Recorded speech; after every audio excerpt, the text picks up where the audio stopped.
ਸੀਗਾ ਮੇਰੇ ਸਾਰੇ ਦੋਸਤੋ। ਅੱਜ ਆਪਾਂ 28 ਦੀ ਜਿਹੜੀ ਸ਼ਿਫਟ ਹੋਈ ਹੈ ਸ਼ਾਮ ਵਾਲੀ, ਠੀਕ ਹੈ ਜੀ, ਸੁਬਾਹ ਵਾਲੀ, ਅਤੇ ਉਹਦਾ ਆਪਾਂ ਪੰਜਾਬੀ ਅਤੇ ਜੀਕੇ ਦੋ ਸੋਲਵ ਕਰਾਂਗੇ। ਬਾਕੀ ਜਿਹੜਾ ਪੇਪਰ ਹੈਗਾ ਉਹ ਆਪਾਂ ਕਦੋਂ ਸੋਲਵ ਕਰਾਂਗੇ, ਠੀਕ ਹੈ। ਦੇਖੋ ਆਹ ਦੇਖਦੇ ਜੀ ਆਪਾਂ ਇਹਦੇ 'ਚ ਕੀ ਕੁਛ ਆ ਗਿਆ ਅਤੇ ਕੀ ਕੁਛ ਰਹਿੰਦਾ ਗਾ। ਜਿਹੜਾ ਕਦੇ ਇੱਕ ਧੜੇ ਨਾਲ ਹੋਵੇ ਕਦੇ ਦੂਸਰੇ ਧੜੇ ਨਾਲ ਹੋਵੇ ਉਹਨੂੰ ਆਪਾਂ ਕੀ ਕਹਾਂਗੇ? ਵਿਸ਼ਵਾਸਘਾਤੀ ਤਾਂ ਆਪਾਂ ਉਹਨੂੰ ਕਹਿ ਨਹੀਂ ਸਕਦੇ, ਨਿਰਪੱਖ ਵੀ ਨਹੀਂ ਕਹਿ ਸਕਦੇ, ਗਦਾਰ ਵੀ ਨਹੀਂ ਕਹਿ ਸਕਦੇ। ਇਹਦਾ ਸਰਬੰਧ ਚਪੇੜ ਗੜੀ ਆ, ਠੀਕ ਹੈ। ਬਾਕੀ ਟ੍ਰਿਪਲ ਸਪੋਰਟ 'ਤੇ ਡਿਪੈਂਡ ਕਰਦਾ ਕਿ ਉਹ ਕੀ ਕਹਿੰਦੇ ਆ, ਠੀਕ ਹੈ। ਵੀਡੀਓ ਨੂੰ ਵੱਧ ਤੋਂ ਵੱਧ ਲਾਈਕ ਕਰ ਦਿਓ ਅਤੇ ਸ਼ੇਅਰ ਕਰ ਦਿਓ। ਹਵਾ ਦਾ ਬਹੁਵਚਨ ਕੀ ਹੈ? ਹਵਾ ਦਾ ਬਹੁਵਚਨ ਹੈਗਾ ਹਵਾਵਾਂ, ਜਿਹਦੇ ਉੱਤੇ ਬਿੰਦੀ ਆ ਰਹੀ ਹੈ, ਠੀਕ ਹੈ। ਇਸ ਤੋਂ ਬਾਅਦ ਨੇੜੇ, ਦੂਰ ਅਤੇ ਉੱਤੇ ਕਿਹੜੇ ਸੰਬੰਧਕ ਹਨ, ਠੀਕ ਹੈ। ਕਿਹੜੇ ਸੰਬੰਧਕ ਹੈ ਭਾਈ? ਇਹ ਵਿਕਾਰੀ ਹੈ, ਅਵਿਕਾਰੀ ਹੈ, ਦੱਸੋ, ਠੀਕ ਹੈ ਜੀ। ਅਤੇ ਇਹਦੇ 'ਚ ਬੱਚੇ ਮੈਨੂੰ ਹਜੇ ਥੋੜ੍ਹੀ ਮੋਟੀ ਪ੍ਰੋਬਲਮ ਹੈ, ਆਪਾਂ ਬਾਅਦ 'ਚ ਡਿਸਕਸ ਕਰਾਂਗੇ। ਇਸ ਤੋਂ ਅਗਲੇ ਚੱਲਦੇ ਹਾਂ। ਇਹਨਾਂ ਵਿੱਚੋਂ ਕਿਹੜਾ ਪ੍ਰਸ਼ਨਵਾਚਕ ਪੜ੍ਹਨਾਂਵ ਨਹੀਂ ਹੈ? ਜਿਹੜਾ ਇਹ ਪ੍ਰਸ਼ਨਵਾਚਕ ਪੜ੍ਹਨਾਂਵ ਨਹੀਂ, ਕਿਉਂਕਿ ਇਹ 'ਚ ਕੋਈ ਪ੍ਰਸ਼ਨ ਨਹੀਂ ਪੁੱਛਿਆ ਜਾ ਸਕਦਾ। ਆਮ ਜਾਤੀਵਾਚਕ ਕਿਹੜਾ ਗਾ? ਆਮ ਜਾਤੀਵਾਚਕ ਗਮੀ, ਖੁਸ਼ੀ, ਇਹ ਤਾਂ ਭਾਵਵਾਚਕ ਹੈ। ਸੋਹਣਾ ਅਲੱਗ ਹੈ, ਕੁਰਸੀ ਹੈ ਜਿਹੜਾ, ਇਹ ਆਮ ਜਾਤੀਵਾਚਕ ਨਾਮ ਹੈਗਾ। ਸ਼ੁੱਧ ਮੁਹਾਵਰਾ ਚੁਣਨਾ, ਕਹਿੰਦੇ ਧੌਲਿਆਂ ਦੀ ਲਾਜ ਰੱਖਣੀ, ਧੌਲਿਆਂ ਦੀ ਕਾਜ ਰੱਖਣੀ, ਧੌਲਿਆਂ ਦੀ ਲਾਜ ਢੁਕਣੀ, ਧੌਲਿਆਂ ਦੀ ਲਾਜ ਰੱਖਣੀ, ਠੀਕ ਹੈ। ਤਾਂ ਧੌਲਿਆਂ ਦੀ ਲਾਜ ਰੱਖਣੀ, ਡੀ ਨੰਬਰ ਆਪਸ਼ਨ ਬਿਲਕੁਲ ਸਹੀ ਆਨਸਰ ਹੈ ਇਹਦਾ। ਇਸ ਤੋਂ ਬਾਅਦ ਕਹਿੰਦੇ ਦੱਸੋ ਕਿ ਹੇਠ ਲਿਖਿਆ ਵਿੱਚੋਂ ਕਿਹੜਾ ਸ਼ਬਦ ਹੈਗਾ ਜਿਹੜਾ ਇਸਤਰੀ ਲਿੰਗ ਅਤੇ ਪੁਲਿੰਗ ਦੋਨਾਂ ਦੇ ਵਿੱਚ ਵਰਤਿਆ ਜਾਂਦਾ ਗਾ। ਨਾਲ ਤਾਂ ਔਰਤ ਦਾ ਕੰਮ ਕਰਦਾ, ਨਾਲੇ ਉਹ ਬੰਦੇ ਦਾ ਕੰਮ ਕਰਦਾ ਗਾ। ਨਰਸ ਤਾਂ ਆਪਾਂ ਨੂੰ ਪਤਾ ਕਿ ਨਰਸ ਤਾਂ ਇਕੱਲੀ ਔਰਤਾਂ ਦੇ ਵਿੱਚ ਚੁਣੀ, ਜੋ ਮੁੰਡਾ ਕਨਫਰਮ ਕਰਦਾ ਕਿ ਮੁੰਡਾ ਹੀ ਹੈ, ਠੀਕ ਹੈ। ਸ਼ੇਰ ਵੀ ਕਨਫਰਮ ਕਰਦਾ। ਧੋਬੀ ਆ ਗਿਆ ਕਿੱਤਾ, ਠੀਕ ਹੈ। ਧੋਬੀ ਦਾ ਕਿ ਕਿੱਤਾ ਹੁੰਦਾ ਗਾ, ਇਹ ਔਰਤ ਵੀ ਕਰ ਸਕਦਾ ਅਤੇ ਬੰਦਾ ਵੀ, ਤਾਂ ਕਰਕੇ ਸੀ ਨੰਬਰ ਆਪਸ਼ਨ ਲਾਊਂਗਾ ਮੈਂ। ਇਸ ਤੋਂ ਬਾਅਦ ਅਗਲੇ ਆ ਗਿਆ ਆਪਾਂ ਕਿਰਿਆ ਵਿਸ਼ੇਸ਼ਣ ਕਿੰਨੇ ਤਰ੍ਹਾਂ ਦੀਆਂ ਕਿਸਮਾਂ, ਕਿਰਿਆ ਵਿਸ਼ੇਸ਼ਣ ਦੀਆਂ ਕਿੰਨੇ ਤਰ੍ਹਾਂ ਦੀਆਂ ਅਵਸਥਾਵਾਂ ਹਨ? ਦੇਖੋ ਬੱਚੋ, ਇਹਦੇ ਵਿੱਚ ਬੁੱਕ ਦੇ ਵਿੱਚ ਤਾਂ ਕਿਰਿਆ ਵਿਸ਼ੇਸ਼ਣ ਲਿਖਿਆ ਹੋਇਆ 8 ਤਰ੍ਹਾਂ ਦਾ, ਠੀਕ ਹੈ। ਤਾਂ ਇਹ ਵੀ ਤੁਹਾਨੂੰ ਮੈਂ ਕੱਲ੍ਹ ਨੂੰ ਕਰਵਾਉਂਗਾ, ਕੱਲ੍ਹ ਵਾਲੀ ਵੀਡੀਓ ਦੇ ਵਿੱਚ ਇਹਨੂੰ ਵੀ ਹੈਸ਼ਟੈਗ 'ਚ ਰੱਖ ਲਓ। ਇਸ ਤੋਂ ਬਾਅਦ ਹੇਠ ਲਿਖਿਆ ਵਿੱਚੋਂ ਕਿਹੜਾ ਚਿੰਨ੍ਹ ਹੈ ਜਿਹੜੇ ਥੋੜ੍ਹੇ ਠਹਿਰਾਅ ਪ੍ਰਗਟ ਕਰਦਾ ਹੈ? ਠਹਿਰਾਅ ਪ੍ਰਗਟ ਕਰਦਾ ਹੁੰਦਾ ਹਮੇਸ਼ਾ ਕੌਮਾ, ਬੀ ਨੰਬਰ ਆਪਸ਼ਨ ਆ ਗਿਆ। ਆਥਣ ਦਾ ਸਮਾਨਾਰਥਕ ਸ਼ਬਦ ਕੀ ਹੈ? ਸਵੇਰ ਤਾਂ ਆ ਨਹੀਂ ਸਕਦੀ, ਦੇਰ ਵੀ ਨਹੀਂ ਆ ਸਕਦੀ, ਅੰਤ ਵੀ ਨਹੀਂ ਆ ਸਕਦਾ। ਕਿਹੜਾ ਰਹਿ ਗਿਆ? ਸੰਚ, ਇਹਨੂੰ ਆਥਣ ਦਾ ਨਾਮ ਵੀ ਦੇ ਦਿੰਦੇ ਆਪਾਂ। ਕੜੱਤਣ ਦਾ ਵਿਰੋਧੀ ਸ਼ਬਦ ਚੁਣੋ। ਕੜੱਤਣ, ਕੌੜੇ ਤੋਂ ਬਾਅਦ ਕੀ ਆਉਂਦਾ ਹੁੰਦਾ? ਮਿੱਠਾ। ਗੁਰਮੁਖੀ ਦੇ ਵਿੱਚ ਲਗਾਖਰ ਦੀ ਸੰਖਿਆ ਕਿੰਨੀ ਹੁੰਦੀ ਹੈ? 3। ਬਿੰਦੀ, ਟਿੱਪੀ, ਅੱਧਕ, ਠੀਕ ਹੈ। ਬਿੰਦੀ, ਟਿੱਪੀ, ਅੱਧਕ। ਕਿਰਿਆ ਵਿਸ਼ੇਸ਼, ਕਿਰਿਆ ਸ਼ਬਦ ਸੁਣੋ। ਕਿਰਿਆ ਸ਼ਬਦ ਉਹਦੇ ਜਿਹਦੇ ਆਪਾਂ ਕੋਈ ਕਿਰਿਆ ਕਰਦੇ ਹਾਂ। ਕਿਰਿਆ ਆਪਾਂ ਕਿਹਦੇ 'ਚ ਕਰ ਰਹੇ ਹਾਂ? ਨੱਚਦੇ ਖੇਡਦੇ ਟੱਪਦੇ ਵਿੱਚ ਲੜਕਾ ਲੜਕੇ ਕੌਣ ਕੀ ਸ਼ੇਰ ਮੋਰ ਮੋਰਨੀ, ਤਾਂ ਆਪਾਂ ਇਹ ਕਰ ਰਹੇ ਹਾਂ ਭਾਈ ਨੱਚਦੇ ਟੱਪਦੇ ਵਿੱਚ। ਹੇਠ ਲਿਖਿਆ ਤੋਂ ਸ਼ੁੱਧ ਵਾਕ ਚੁਣਨਾ ਗਾ। ਸ਼ੁੱਧ, ਅਸੀਂ ਰੋਟੀ ਖਾ ਰਹੇ ਹਨ, ਤੁਹਾਡਾ ਫੋਨ ਆਇਆ ਹਨ, ਮੈਂ ਚੰਡੀਗੜ੍ਹ ਨਹੀਂ ਜਾਵਾਂਗਾ, ਮੈਂ ਜਾਵਾਂਗਾ ਨਹੀਂ ਦਿੱਲੀ। ਤਾਂ ਸੀ ਨੰਬਰ ਆਪਸ਼ਨ ਬਿਲਕੁਲ ਸਹੀ ਹੈ, ਸ਼ੁੱਧ ਵਾਕ ਹੈ ਬਿਲਕੁਲ ਵੀ। ਸੱਸਾ, ਖੱਖਾ, ਗੱਗਾ, ਜੱਜਾ, ਫੱਫੇ ਪੈਰ ਵੀ ਨੇ ਬਿੰਦੀ ਵਾਲੇ ਹੈ। ਤਾਂ ਕਿਹੜੀ ਅੱਖਰੀ ਦੇ ਵਿੱਚ ਆਉਂਦੇ ਆ? 35 ਅੱਖਰੀ 'ਚ ਆਉਂਦੇ ਆ, 32 ਅੱਖਰੀ 'ਚ ਆਉਂਦੇ ਆ, ਪੁਰਾਤਨ ਟੋਲੀ 'ਚ ਆਉਂਦੇ, ਨਵੀਨ ਟੋਲੀ ਦੇ ਵਿੱਚ ਆਉਂਦੇ ਆ। ਤਾਂ ਇਹਦਾ ਆਨਸਰ ਹੈ ਕਿ ਇਹ ਨੰਬਰ ਆਪਸ਼ਨ ਤੁਹਾਨੂੰ ਕਰਵਾਇਆ ਹੋਇਆ ਇਹ। ਇਸ ਤੋਂ ਬਾਅਦ ਆ ਗਈ ਜੀਕੇ। ਕਹਿੰਦੇ ਸਭ ਤੋਂ ਵੱਡਾ ਇੰਡੀਆ ਦਾ ਕਿਲ੍ਹਾ ਕਿਹੜਾ ਗਾ? ਤਾਂ ਸਭ ਤੋਂ ਵੱਡਾ ਜਿਹੜਾ ਭਾਈ ਇੰਡੀਆ ਦਾ ਕਿਲ੍ਹਾ ਹੈਗਾ ਕਿਹੜਾ? ਗਵਾਲੀਅਰ ਦਾ, ਨਾਗਾਲੜ ਦਾ, ਨਾਲਾਗੜ੍ਹ ਦਾ, ਰਾਮਗੜ੍ਹ ਦਾ ਕਿ ਚਿਤੌੜਗੜ੍ਹ ਦਾ? ਤਾਂ ਜਿਹੜੇ ਬੱਚੇ ਚਿਤੌੜਗੜ੍ਹ ਆਨਸਰ ਲਾ ਕੇ ਆਏ ਉਹਨਾਂ ਦਾ ਪ੍ਰਸ਼ਨ ਬਿਲਕੁਲ ਸਹੀ ਹੈ। ਇਸ ਤੋਂ ਬਾਅਦ ਆ ਗਿਆ ਆਪਾਂ ਅਗਲੇ 'ਤੇ। ਕਹਿੰਦੇ ਭਾਰਤ ਦੇ ਉਪ ਰਾਸ਼ਟਰਪਤੀ ਨੂੰ ਅਹੁਦੇ ਤੋਂ ਕਿਵੇਂ ਹਟਾਇਆ ਜਾ ਸਕਦਾ ਹੈ? ਜਿਹੜਾ ਭਾਰਤ ਦਾ ਉਪ ਮਾਸਟਰੀ ਹੁੰਦਾ ਗਾ ਉਹਨੂੰ ਕਿਵੇਂ ਹਟਾਇਆ ਜਾ ਸਕਦਾ ਅਹੁਦੇ ਤੋਂ? ਮਹਾਦੋਸ਼ ਦੀ ਪ੍ਰਕਿਰਿਆ ਨਾਲ, by the following process of impeachment ਨਾਲ, ਦਾ ਰਾਜ ਸਭਾ ਕੈਨ ਰਿਮੂਵ, ਰਾਜ ਸਭਾ ਪੂਰਨ ਬਹੁਮਤ ਨਾਲ ਮਤਾ ਪਾਸ ਕਰਕੇ ਉਸਨੂੰ ਹਟਾ ਸਕਦੀ ਹੈ, ਪਰ ਲੋਕ ਸਭਾ ਦੀ ਸਹਿਮਤੀ ਵੀ ਜ਼ਰੂਰੀ ਹੈ। ਰਾਸ਼ਟਰਪਤੀ ਹਟਾ ਸਕਦਾ ਹੈ, ਪ੍ਰਧਾਨ ਮੰਤਰੀ ਹਟਾ ਸਕਦਾ ਹੈ।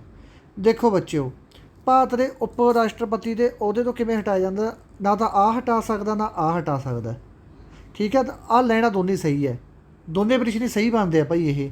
ਦੇਖੋ ਉਹਨੂੰ ਇੰਪੀਚਮੈਂਟ ਕਰਕੇ ਤਾਂ ਹਟਾਈ ਜਾ ਸਕਦਾ ਗਾ, ਅਤੇ ਉਹਨੂੰ ਰਾਜ ਸਭਾ ਦੇ ਵਿੱਚ ਵੀ ਮਤਾ ਪਾਸ ਕਰਕੇ ਹਟਾ ਸਕਦੀ ਹੈ, ਪਰ ਲੋਕ ਸਭਾ ਦੀ ਸਹਿਮਤੀ ਲੈਣੀ ਜ਼ਰੂਰੀ ਹੈ, ਠੀਕ ਹੈ। ਜੇ ਲੋਕ ਸਭਾ ਸਹਿਮਤੀ ਦੂਗੀ ਫਿਰ ਹਟਾ ਸਕਦਾ, ਇਕੱਲੀ ਰਾਜ ਸਭਾ ਵੀ ਹਟਾ ਸਕਦੀ ਹੈ ਇਹਨੂੰ, ਠੀਕ ਹੈ। ਤਾਂ ਕਰਕੇ ਸਹਿਮਤੀ ਲੈਣ ਦੀ ਉਹਦੇ ਹਿਸਾਬ 'ਤੇ ਲੋੜ ਤਾਂ ਪਊਗੀ, ਉੱਧਰ ਵੀ ਰੌਲਾ ਪਊਗਾ। ਤਾਂ ਕਰਕੇ ਦੋਨੇ ਪ੍ਰਸ਼ਨਾਂ ਦੇ ਵਿੱਚ ਭਾਈ ਕਨਫਿਊਜ਼ਨ ਹੈ। ਦੋਨੇ ਆਨਸਰ ਸਹੀ ਬਣਦੇ ਇਹਦੇ। ਇਹਨੇ ਏ ਬੀ ਵਾਲੀ ਆਪਸ਼ਨ ਵੀ ਨਹੀਂ ਦਿੱਤੀ ਥੱਲੇ, ਕਿਉਂਕਿ ਇੰਪੀਚਮੈਂਟ ਤਾਂ ਨਾਲ ਤੈਨੂੰ ਹਟਾਈ ਜਾਊਗਾ, ਹਟਾਉਣ ਨੂੰ ਇੰਪੀਚਮੈਂਟ ਕਹਿੰਦੇ ਆਪਾਂ, ਠੀਕ ਹੈ। ਇੰਪੀਚਮੈਂਟ ਕਰਕੇ ਇਹਨੂੰ ਹਟਾਇਆ ਜਾ ਸਕਦਾ। ਵੈਸੇ ਜੇ ਤੁਸੀਂ ਇਹਦਾ ਸਹੀ ਆਨਸਰ ਲਾਉਣਾ ਚਾਹੋਗੇ ਤਾਂ ਬੀ ਨੰਬਰ ਆਪਸ਼ਨ ਇਹਦਾ ਸਹੀ ਆਨਸਰ ਲਾ ਸਕਦੇ ਹੋ, ਠੀਕ ਹੈ। ਇਹਨਾਂ ਦੇ ਵਿੱਚੋਂ ਨੀਤੀ ਨਿਰਦੇਸ਼ਕ ਦੇ ਵਿੱਚ ਕਿਹੜਾ ਉਦੇਸ਼ ਨਹੀਂ ਹੈ? ਇੱਕ ਧਾਰਮਿਕ ਰਾਜ ਸਥਾਪਿਤ ਕਰਨਾ, ਇੱਕ ਕਲਿਆਣਕਾਰੀ ਰਾਜ ਨੂੰ ਯਕੀਨੀ ਬਣਾਉਣਾ, ਇਹ ਤਾਂ ਸਹੀ ਹੈ। ਸਮਾਜਿਕ ਨਿਆਂ ਨੂੰ ਯਕੀਨੀ ਬਣਾਉਣਾ, ਇਹ ਵੀ ਸਹੀ ਹੈ। ਪਿੰਡ ਦੀ ਪੰਚਾਇਤ ਸਿਰਜਣਾ, ਇਹ ਵੀ ਸਹੀ ਹੈ, ਠੀਕ ਹੈ। ਆਪਣਾ ਧਰਮ ਹੈ ਜਿਹੜਾ ਇੱਕ ਸੈਕੂਲਰ ਸਟੇਟ, ਆਪਣੀ ਕਿਹੜੀ ਸਟੇਟ ਹੈ? ਇੱਕ ਸੈਕੂਲਰ ਸਟੇਟ ਹੈ। ਸੈਕੂਲਰ ਦਾ ਮਤਲਬ ਹੁੰਦਾ ਕਿ ਆਪਣਾ ਜਿਹੜਾ ਰਾਜ ਦੇਸ਼ ਹੈ ਉਹ ਧਰਮ ਨਿਰਪੱਖ ਰਾਜ ਹੈ। ਤਾਂ ਇਹਦੇ ਵਿੱਚ ਇੱਕ ਧਰਮ ਨੂੰ ਆਪਾਂ ਕਿਵੇਂ ਯਕੀਨੀ ਬਣਾ ਸਕਦੇ ਹਾਂ? ਕਿਸੇ ਨੂੰ ਧਾਰਮਿਕ ਰਾਜ ਨਹੀਂ ਸਥਾਪਿਤ ਕਰਦੇ, ਠੀਕ ਹੈ। ਇਹਦਾ ਮਤਲਬ ਹੈਗਾ ਏ ਨੰਬਰ ਆਪਸ਼ਨ ਬਿਲਕੁਲ ਸਹੀ ਆਨਸਰ ਹੈ ਇਹਦਾ। ਚੋਣਾਂ ਸਮੇਂ ਸਿਆਸੀ ਪਾਰਟੀਆਂ ਨੂੰ ਜਿਹੜੇ ਚੋਣ ਨਿਸ਼ਾਨ ਮਿਲਦੇ ਆ ਕੌਣ ਦਿੰਦਾ? ਜਿਵੇਂ ਸਾਡੇ ਪਿੰਡ ਵਾਲੇ ਨੂੰ ਮੋਮਬੱਤੀ ਮਿਲੀ ਸੀ, ਇੱਕ ਸਾਡੇ ਪਿੰਡ ਵਾਲੇ ਬੱਗੜ ਵੀ ਖੜਾ ਹੋਇਆ ਸੀ, ਉਹਨੂੰ ਮਿਲਿਆ ਸੀ ਲੰਡਾ ਚਿੜਾ, ਠੀਕ ਹੈ। ਤਾਂ ਇਹ ਜਿਹੇ ਚੋਣ ਨਿਸ਼ਾਨ ਜਿਹੜੇ ਮਿਲਦੇ ਹੁੰਦੇ ਕੌਣ ਦਿੰਦਾ? ਇਹ ਦਿੰਦਾ ਭਾਈ election commission, state governor, returning ਅਫਸਰ ਜਾਂ ਡਿਸਟ੍ਰਿਕਟ ਇਲੈਕਸ਼ਨ ਕਮਿਸ਼ਨ। ਤਾਂ ਭਾਈ ਇਹ ਦਿੰਦਾ ਗਾ ਇਲੈਕਸ਼ਨ ਕਮਿਸ਼ਨ, ਠੀਕ ਹੈ। ਪਰ ਜੇ ਵੋਟਾਂ ਹੋਣਗੀਆਂ ਛੋਟੇ ਪੱਧਰ ਦੀਆਂ, ਪਿੰਡ ਪੱਧਰ ਦੀਆਂ, ਤਾਂ ਉੱਥੇ ਦਿੰਦੇ ਹੁੰਦੇ ਹੈਗੇ ਜਿਹੜਾ ਜ਼ਿਲ੍ਹੇ ਦਾ ਆਪਣਾ ਪੰਜਾਬ ਦਾ ਚੋਣ ਕਮਿਸ਼ਨ ਹੁੰਦਾ ਗਾ, ਉਹ ਦੇਊਗਾ, ਠੀਕ ਹੈ। ਡਿਸਟ੍ਰਿਕਟ ਦਾ ਨਹੀਂ, ਪੰਜਾਬ ਦਾ। ਤਾਂ ਏ ਨੰਬਰ ਆਪਸ਼ਨ ਇਹਦਾ ਬਿਲਕੁਲ ਸਹੀ ਆਨਸਰ ਹੈ। ਇਸ ਤੋਂ ਬਾਅਦ ਅਗਲਾ ਆ ਗਿਆ ਆਪਣੇ ਕੋਲ, ਕਹਿੰਦੇ ਭਾਰਤ ਦੇ ਉੱਤਰੀ ਮੈਦਾਨ ਦੇਸ਼ ਦੇ ਜਮ੍ਹਾਂ ਹੋਣ ਤੋਂ ਬਣੇ ਹਨ? ਜਲਦ, ਲਾਲ, ਮਾਰੂਥਲ ਕਿ ਕੇਰਲਾ? ਇਹਦਾ ਆਨਸਰ ਹੈਗਾ ਏ ਨੰਬਰ ਆਪਸ਼ਨ। ਇਸ ਤੋਂ ਬਾਅਦ ਹੇਠ ਲਿਖਿਆ ਵਿੱਚੋਂ ਕਿਹੜਾ ਸੋਧ ਹੋਇਆ ਜਿਹਦੇ ਅਨੁਸਾਰ ਉਮਰ 21 ਸਾਲ ਤੋਂ ਘਟਾ ਕੇ 18 ਸਾਲ ਕਰਤੀ? ਠੀਕ ਹੈ, ਇਹ ਕੀਤੀ ਗਈ ਜਿਹੜਾ ਇਹ ਵੋਟ ਪਾਉਣ ਦਾ ਅਧਿਕਾਰ ਹੈ ਤਾਂ ਉਹਦਾ 326 ਆਰਟੀਕਲ ਦੇ ਵਿੱਚ। ਤਾਂ ਇਹ ਭਾਈ ਕਰੀ ਗਿਆ ਇੰਪੀਚਮੈਂਟ ਕਿਦੋਂ ਹੋਈ ਸੀ? ਆਰਟੀਕਲ 61 ਦੀ ਗੱਲ ਕਰ ਰਿਹਾ ਇਹ, ਠੀਕ ਹੈ ਜੀ। ਆਰਟੀਕਲ 61, ਠੀਕ ਹੈ ਜੀ। ਇਹ ਉਹ ਪਾਸ ਕੀਤਾ ਗਿਆ ਸੀ, ਅਮੈਂਡਮੈਂਟ ਕੀਤਾ ਗਿਆ ਸੀ, ਐਕਟ ਨਹੀਂ ਸੀ, ਅਮੈਂਡਮੈਂਟ ਕੀਤਾ ਗਿਆ ਸੀ। 61ਵਾਂ ਜਿਹੜਾ ਅਮੈਂਡਮੈਂਟ ਹੋਇਆ ਸੀ ਉਹਦੇ ਅਨੁਸਾਰ ਉਮਰ 21 ਸਾਲ ਤੋਂ ਘਟਾ ਕੇ 18 ਸਾਲ ਕਰਤੀ ਸੀ ਵੋਟ ਪਾਉਣ ਦਾ ਅਧਿਕਾਰ। ਇਸ ਤੋਂ ਬਾਅਦ ਕਾਮਨਵੈਲਥ ਗੇਮਾਂ ਦੇ ਵਿੱਚ ਸਭ ਤੋਂ ਪਹਿਲਾਂ ਜਿਹੜਾ ਜਿੱਤਿਆ ਸੀ ਗੋਲਡ ਮੈਡਲ, ਕਿਹਨੇ ਜਿੱਤਿਆ ਸੀ? ਤਾਂ ਇਹ ਜਿਹੜਾ ਜਿੱਤਿਆ ਸੀ ਭਾਈ ਮਿਲਖਾ ਸਿੰਘ ਨੇ। ਇਸ ਤੋਂ ਬਾਅਦ ਫੈਡਰਲ ਕੋਰਟ ਕਦੋਂ ਬਣੀ ਸੀ? ਇਹ ਬਣੀ ਸੀ 1927 ਦੇ ਵਿੱਚ, 1937 ਦੇ ਵਿੱਚ ਫੈਡਰਲ ਕੋਰਟ। ਫਾਦਰ ਆਫ ਲੋਕ ਸਭਾ ਦਾ ਪਿਤਾ ਕਿਸ ਨੂੰ ਕਿਹਾ ਜਾਂਦਾ ਗਾ? GB ਮਾਵਰਕਰ, ਓਮ ਬਿਰਲਾ, PA ਸੰਗਮਾ ਕਿ GS ਢਿੱਲੋਂ? ਤਾਂ ਇਹ ਕਿਹਾ ਜਾਂਦਾ ਏ ਨੰਬਰ ਆਪਸ਼ਨ ਨੂੰ। ਹੇਠ ਲਿਖਿਆ ਜੋ ਪੰਜਾਬੀ ਭਾਸ਼ਾ ਸ਼ਬਦ ਕਿਸ ਤੋਂ ਉਤਪੰਨ ਹੋਇਆ ਹੈ? ਪੁੱਤਰੋ ਇਸ ਵਿੱਚ ਅੱਧਾ ਜਿਹੜਾ ਫਾਰਸੀ ਦੱਸ ਰਹੇ ਨੇ, ਅੱਧਾ ਦੇ ਵਿੱਚ ਸੰਸਕ੍ਰਿਤ ਦੱਸ ਰਹੇ, ਤਾਂ ਇਹਦੇ ਜਿਹਨੂੰ ਕਨਫਿਊਜ਼ਨ ਹੈ ਫਿਲਹਾਲ, ਇਹ ਕੱਲ੍ਹ ਨੂੰ ਹੱਲ ਕਰਾਂਗੇ ਆਪਾਂ।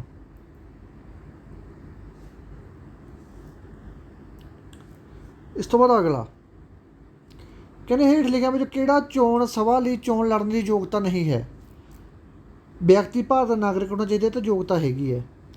ਵਿਅਕਤੀ ਦਿਵਾਲੀਆ ਨਹੀਂ ਹੋਣਾ ਚਾਹੀਦਾ, ਇਹ ਵੀ ਯੋਗਤਾ ਹੋਣੀ ਚਾਹੀਦੀ ਕਿ ਦਿਵਾਲੀਆ ਨਹੀਂ ਹੋਣਾ ਚਾਹੀਦਾ। ਵਿਅਕਤੀ ਨੂੰ ਲਾਭ ਵਾਲਾ ਅਹੁਦਾ ਨਹੀਂ ਰੱਖਣਾ ਚਾਹੀਦਾ, ਸਹੀ ਗੱਲ ਹੈ। ਤਾਂ ਉਹਦੀ ਉਮਰ 21 ਸਾਲ ਤੋਂ ਉੱਪਰ ਹੋਣੀ ਚਾਹੀਦੀ ਹੈ। ਵਿਅਕਤੀ ਦੀ ਉਮਰ ਚੋਣ ਲੜਨ ਦੀ ਯੋਗਤਾ ਨਹੀਂ ਹੈ, ਤਾਂ 21 ਸਾਲ ਤੋਂ ਉਮਰ ਹੋਣੀ ਚਾਹੀਦੀ। ਉਹਦੀ ਉਮਰ 21 ਸਾਲ ਤੋਂ ਨਹੀਂ 25 ਸਾਲ ਤੋਂ ਵੀ ਉੱਪਰ ਹੋਣੀ ਚਾਹੀਦੀ ਹੈ, ਠੀਕ ਹੈ। ਭਾਰਤ ਦਾ ਨਾਗਰਿਕ ਤਾਂ ਹੋਣੀ ਚਾਹੀਦੀ, ਇਹ ਵੀ ਯੋਗਤਾ ਹੋਣੀ ਚਾਹੀਦੀ ਹੈ। ਇਹ ਜਿਹੜੀ ਕਿਹੜੀ ਯੋਗਤਾ ਦੀ ਨਹੀਂ ਹੈਗੀ? ਤਾਂ B ਨੰਬਰ ਆਪਸ਼ਨ ਇਹਦਾ ਆਨਸਰ ਆ ਜਾਊਗਾ।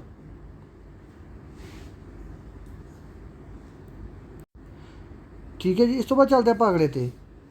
ਕਿ 1863 ਵਿੱਚ ਸਿਵਲ ਸਭਾਵਾਂ ਦੇ ਵਿੱਚ ਕੌਣ ਬਣਿਆ ਸੀ? ਤੁਹਾਨੂੰ ਕਰਵਾ ਕੇ ਗਿਆ ਹੋਇਆ ਫਸਟ ਇੰਡੀਅਨ ਬਣਿਆ ਸੀ ਸਤਿੰਦਰਨਾਥ ਟੈਗੋਰ। ਸਪਤ ਸਿੰਧੂ ਦਾ ਪੁਰਾਣਾ ਨਾਮ ਕੀ ਹੈ? ਪੰਜਾਬ ਨੂੰ ਸਪਤ ਸਿੰਧੂ ਕਿਹਾ ਜਾਂਦਾ, 7 ਦਰਿਆਵਾਂ ਦੀ ਧਰਤੀ, ਠੀਕ ਹੈ ਜੀ। ਇਸ ਤੋਂ ਬਾਅਦ ਮਨੀ ਬਿੱਲ ਕੀ ਹੁੰਦਾ ਗਾ? ਮਨੀ ਬਿੱਲ ਦੇ ਵਿੱਚ ਰਾਸ਼ਟਰਪਤੀ ਸਿਰਫ ਮਨਜ਼ੂਰੀ ਦੇ ਸਕਦਾ ਹੈ, ਰਾਸ਼ਟਰਪਤੀ ਬਿੱਲ ਨੂੰ ਰੋਕ ਸਕਦਾ ਹੈ, ਰਾਸ਼ਟਰਪਤੀ ਬਿੱਲ ਨੂੰ ਮਨਜ਼ੂਰੀ ਦੇ ਸਕਦਾ ਜਾਂ ਰੋਕ ਸਕਦਾ ਹੈ। ਰਾਸ਼ਟਰਪਤੀ ਦੀ ਮਨਜ਼ੂਰੀ ਲੋੜ ਨਹੀਂ ਭਾਈ। ਜਿਹੜਾ ਮਨੀ ਬਿੱਲ ਹੁੰਦਾ ਇਹ ਜਿਹਾ ਬਿੱਲ ਹੈਗਾ ਜਿਹੜਾ ਰਾਸ਼ਟਰਪਤੀ ਨੂੰ ਪਾਸ ਕਰਨਾ ਹੀ ਪੈਂਦਾ ਹੁੰਦਾ ਗਾ, ਠੀਕ ਹੈ। ਇਸ ਤੋਂ ਬਾਅਦ ਸਵਾਮੀ ਵਿਵੇਕਾਨੰਦ ਨੇ ਇੱਕ ਮੀਟਿੰਗ ਅਟੈਂਡ ਕੀਤੀ ਸੀ ਵਰਲਡ ਪਾਰਲੀਮੈਂਟ ਆਫ ਰਿਲੀਜਨ ਦੀ, ਧਾਰਮਿਕ ਸੰਸਦ। ਤਾਂ ਇਹ ਕਿੱਥੇ ਹੋਈ ਸੀ? ਇਹ ਹੋਈ ਸੀ ਸ਼ਿਕਾਗੋ ਦੇ ਵਿੱਚ। ਇਸ ਤੋਂ ਬਾਅਦ ਅਗਲਾ ਕਹਿੰਦੇ ਹੇਠ ਲਿਖਿਆ ਵਿੱਚ ਨਾਮਧਾਰੀ ਅੰਦੋਲਨ ਨੂੰ ਕੀ ਕਿਹਾ ਜਾਂਦਾ? ਕੂਕਾ ਮੂਵਮੈਂਟ। ਕੌਣ ਸੀ ਦਾ ਫਾਊਂਡਰ? ਕੌਣ ਸੀ ਕੂਕਾ ਮੂਵਮੈਂਟ ਦਾ? ਬਾਲਕ ਸਿੰਘ। ਅਤੇ ਜਿਹੜਾ ਪੁੱਛਦਾ ਸਕਸੈਸਰ ਕੌਣ ਸੀ? ਸਕਸੈਸਰ ਹੈਗਾ ਸੀ ਰਾਮ ਸਿੰਘ। ਅਤੇ ਪੰਜਾਬ ਸੂਬਾ ਮੂਵਮੈਂਟ ਕਦੋਂ ਚੱਲੀ ਸੀ? 1873 ਦੇ ਵਿੱਚ। ਇਸ ਤੋਂ ਬਾਅਦ ਅਗਲਾ ਸਨ ਸਿਟੀ ਆਫ ਇੰਡੀਆ ਕਿਸ ਨੂੰ ਕਿਹਾ ਜਾਂਦਾ? ਇਹ ਕਿਹਾ ਜਾਂਦਾ ਵੀ ਜੋਧਪੁਰ ਨੂੰ। ਅੰਮ੍ਰਿਤਸਰ ਸਾਹਿਬ ਦੀ ਸਥਾਪਨਾ ਕਿਦੋਂ ਹੋਈ ਸੀ? 1576 ਦੇ ਵਿੱਚ ਹੋਈ ਸੀ। ਕਿਹਦੇ ਦੁਆਰਾ ਕੀਤੀ ਗਈ ਸੀ? ਰਾਮਦਾਸ ਜੀ ਦੁਆਰਾ। ਹੇਠ ਲਿਖਿਆਂ ਵਿੱਚੋਂ ਕਿਹੜਾ ਭਾਰਤ ਦੇ ਸੰਵਿਧਾਨ ਦੀ ਵਿਆਖਿਆ ਕਰਨ ਦਾ ਅੰਤਮ ਅਧਿਕਾਰ ਹੈ? ਵਿੱਚ ਅੰਤਮ ਅਧਿਕਾਰ ਕਿਹਦਾ ਹੈਗਾ? ਜਿਹੜਾ ਆਪਣਾ ਕਾਨੂੰਨ ਆ ਕੌਂਸਟੀਟਿਊਸ਼ਨ ਨੂੰ ਕੌਣ ਐਂਡ 'ਤੇ ਉਹ ਕਰਦਾ? ਇਹ ਕਰਦਾ ਵੀ ਸੁਪਰੀਮ ਕੋਰਟ। ਠੀਕ ਹੈ। 1928 ਦੇ ਵਿੱਚ ਗੋਲਡ ਮੈਡਲ ਜਿੱਤਣ ਵਾਲੀ ਭਾਰਤ ਦੀ ਹਾਕੀ ਟੀਮ ਦਾ ਕਪਤਾਨ ਕੌਣ ਸੀ? ਹਾਕੀ ਟੀਮ ਦਾ ਕਪਤਾਨ ਕੌਣ ਸੀ ਭਾਈ? ਇਹ ਹੈਗਾ ਸੀ ਆਪਣਾ ਜੈਪਾਲ ਮੁੰਡਾ। ਬੀ ਨੰਬਰ ਆਪਸ਼ਨ ਦਾ ਆਨਸਰ ਹੈਗਾ ਜੈਪਾਲ ਸਿੰਘ ਮੁੰਡਾ ਸੀ ਜਿਹੜਾ ਉਹ ਆਪਣੀ ਹਾਕੀ ਟੀਮ ਦਾ ਕਪਤਾਨ ਸੀ 1928 ਦੇ ਵਿੱਚ।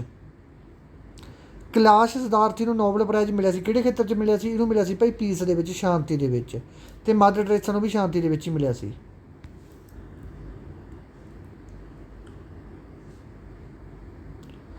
ਮਹਾਰਾਜਾ ਰਣਜੀਤ ਸਿੰਘ ਦਾ ਜਿਹੜਾ ਵਿੱਤ ਮੰਤਰੀ ਸੀ ਉਹ ਕੌਣ ਸੀ?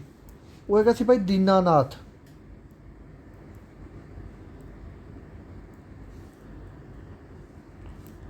ਇਸ ਤੋਂ ਬਾਅਦ ਮੇਕ ਸਮਾਜ ਸਟਰੋਂਗ। ਹੇਠ ਲਿਖਿਆਂ ਵਿੱਚ ਇੱਕ ਮੁਹਿੰਮ ਮੇਕ ਸਮਾਜ ਸਟਰੋਂਗ ਕਿਸ ਨੇ ਸ਼ੁਰੂ ਕੀਤੀ ਹੈ? ਗੂਗਲ ਨੇ, ਟਾਟਾ ਨੇ, ਰਿਲਾਇੰਸ ਨੇ ਕਿ ਮਾਈਕਰੋਸੋਫਟ ਨੇ? ਜਿੰਨੇ ਬੱਚੇ ਨੇ ਏ ਨੰਬਰ ਆਪਸ਼ਨ ਲਾਇਆ ਉਹਨਾਂ ਦਾ ਆਨਸਰ ਬਿਲਕੁਲ ਸਹੀ ਹੈ। ਬਾਬਰ ਨੇ ਭਾਰਤ 'ਤੇ ਕਦੋਂ ਅਟੈਕ ਕੀਤਾ ਸੀ? ਬਾਬਰ ਨੇ ਭਾਰਤ 'ਤੇ ਅਟੈਕ ਕੀਤਾ ਸੀ ਭਾਈ 1519 ਦੇ ਵਿੱਚ। ਬੀ ਨੰਬਰ ਆਪਸ਼ਨ ਬਿਲਕੁਲ ਸਹੀ ਹੈ। 1519 ਦੇ ਵਿੱਚ ਬਾਬਰ ਨੇ ਭਾਰਤ 'ਤੇ ਅਟੈਕ ਕੀਤਾ ਸੀ। ਇਸ ਤੋਂ ਬਾਅਦ ਵਿੱਚ of the following article include DPSP। ਤਾਂ ਇਹ ਕਿਹੜੀ ਕਿਹੜੀ ਇਨਕਲੂਡਸ ਨੂੰ ਕਰਵਾਇਆ ਹੋਇਆ 36 ਤੋਂ ਲੈ ਕੇ 51 ਤੱਕ। ਠੀਕ ਹੈ। ਇਸ ਤੋਂ ਬਾਅਦ ਭਾਰਤ ਦੇ ਦੱਖਣ ਦੇ ਵਿੱਚ ਕਿਹੜਾ ਰਾਜ ਹੈ? ਭਾਰਤ ਦੇ ਦੱਖਣ ਦੇ ਵਿੱਚ ਹੈਗਾ ਭਾਈ ਹਰਿਆਣਾ।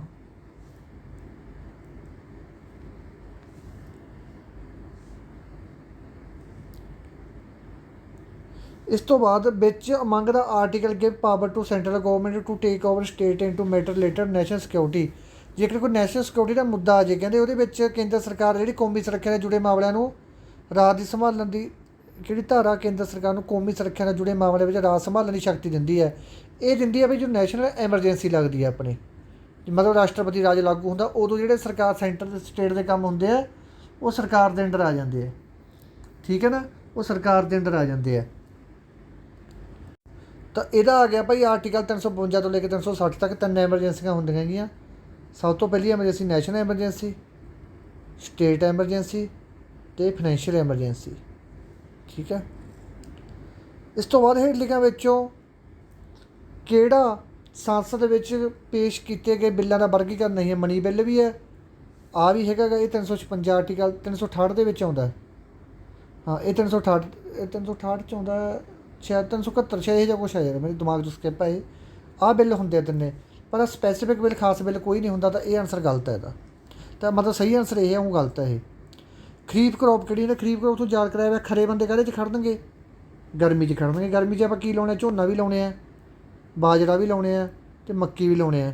ਸਰੋਂ ਦਾ ਆਪਾਂ ਕਣਕ ਦੇ ਨਾਲ ਲਾਉਣੇ ਆ ਸਿਆਲਾਂ ਦੇ ਵਿੱਚ। ਤਾਂ ਇਹ ਕਿਹੜੀ ਹੈ? ਇਹ ਉਹ ਦੂਸਰੀ ਫਸਲ ਆਪਣੀ ਰੱਬੀ ਦੀ। ਉਪ ਰਾਸ਼ਟਰਪਤੀ ਕਾਹਦਾ ਚੇਅਰਮੈਨ ਹੁੰਦਾ? ਇਹ ਵੀ ਕਰਵਾਇਆ ਬਸ ਉਹਨੂੰ, ਔਰ ਰਾਜ ਸਭਾ ਦਾ ਚੇਅਰਮੈਨ ਹੁੰਦਾ ਇਹ। ਧਾਰਮਿਕ ਸੁਤੰਤਰਤਾ ਦਾ ਅਧਿਕਾਰ ਕਿਹੜੇ ਆਰਟੀਕਲ ਦੇ ਵਿੱਚ? 36 ਤੋਂ 51 ਤਾਂ ਆ ਹੀ ਨਹੀਂ ਸਕਦਾ, ਅਤੇ DSP ਆ ਗਿਆ। 31 ਤੋਂ 35 ਵੀ ਨਹੀਂ ਆ ਸਕਦਾ। 29 ਤੋਂ 30 ਦੇ ਵਿੱਚ ਮਿਨੋਰਟੀਆਂ ਬਾਰੇ ਆ ਗਈ ਗੱਲ। ਤਾਂ 25 ਤੋਂ 28 ਆ ਗਿਆ ਆਪਣਾ ਧਾਰਮਿਕ ਬਾਰੇ।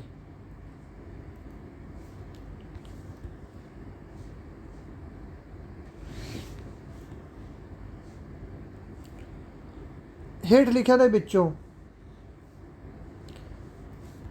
Advocate general of state, advocate general of state ਨੂੰ ਕੌਣ ਅਪੁਆਇੰਟ ਕਰਦਾ? ਇਹ ਕਰਦਾ ਭਾਈ ਗਵਰਨਰ। ਹੇਠ ਲਿਖਿਆਂ ਵਿੱਚੋਂ ਰਾਜ ਦੇ ਢਾਂਚੇ ਦਾ ਹਿੱਸਾ ਨਹੀਂ ਹੈ। ਕਿਹੜਾ ਹਿੱਸਾ ਨਹੀਂ ਹੈਗਾ ਰਾਜ ਦੇ ਢਾਂਚੇ ਦਾ ਹਿੱਸਾ? ਐਕਸੀਕਿਊਟਿਵ ਵੀ ਹੈਗਾ, ਲੈਜਿਸਲੇਟਿਵ ਵੀ ਹੈਗਾ, ਜੁਡੀਸ਼ਰੀ ਵੀ ਹੈਗਾ। ਗਵਰਨਰ ਆਫ ਹਾਊਸ ਨਹੀਂ ਹੈਗਾ ਇਹਦਾ। ਤਾਂ ਗਵਰਨਰ ਆਫ ਹਾਊਸ ਨਹੀਂ ਹੈਗਾ। ਇਹ ਤਿੰਨੇ ਇੱਕ ਪਾਰਟ ਆ ਭਾਈ, ਯਾਦ ਰੱਖ ਲਓ, ਤਿੰਨੇ ਇੱਕ ਪਾਰਟ 'ਚ ਆਉਣਗੇ। ਐਕਸੀਕਿਊਟਿਵ, ਲੈਜਿਸਲੇਟਿਵ ਅਤੇ ਜੁਡੀਸ਼ਰੀ। ਇਸ ਤੋਂ ਬਾਅਦ ਗੋਆ, ਸਿੱਕਮ, ਮਿਜ਼ੋਰਮ ਅਤੇ ਪਾਂਡੂਚੇਰੀ ਵਰਗੇ ਪ੍ਰਦੇਸ਼ਾਂ ਨੂੰ ਛੱਡ ਕੇ ਇੱਕ ਵਿਧਾਨ ਸਭਾ ਦੇ ਵਿੱਚ ਵੱਧ ਤੋਂ ਵੱਧ ਅਤੇ ਘੱਟ ਤੋਂ ਘੱਟ ਕਿੰਨੇ ਮੈਂਬਰ ਹੋਣੇ ਚਾਹੀਦੇ? ਵੱਧ ਤੋਂ ਵੱਧ 500 ਹੋਣੇ ਚਾਹੀਦੇ ਆ, ਘੱਟ ਤੋਂ ਘੱਟ 60 ਹੋਣੇ ਚਾਹੀਦੇ ਆ। ਤਾਂ C ਨੰਬਰ ਆਪਸ਼ਨ ਦਾ ਬਿਲਕੁਲ ਸਹੀ ਆਨਸਰ ਹੈ। ਇਹਨਾਂ ਵਿੱਚੋਂ ਕਿਹੜੀ ਪੰਜਾਬ ਦੀ ਸਭ ਤੋਂ ਵੱਡੀ ਅਨਾਜ ਮੰਡੀ ਹੈ? ਇਹ ਖੰਨਾ ਦੇ ਵਿੱਚ ਹੈ ਬਈ ਸਭ ਤੋਂ ਵੱਡੀ ਅਨਾਜ ਮੰਡੀ।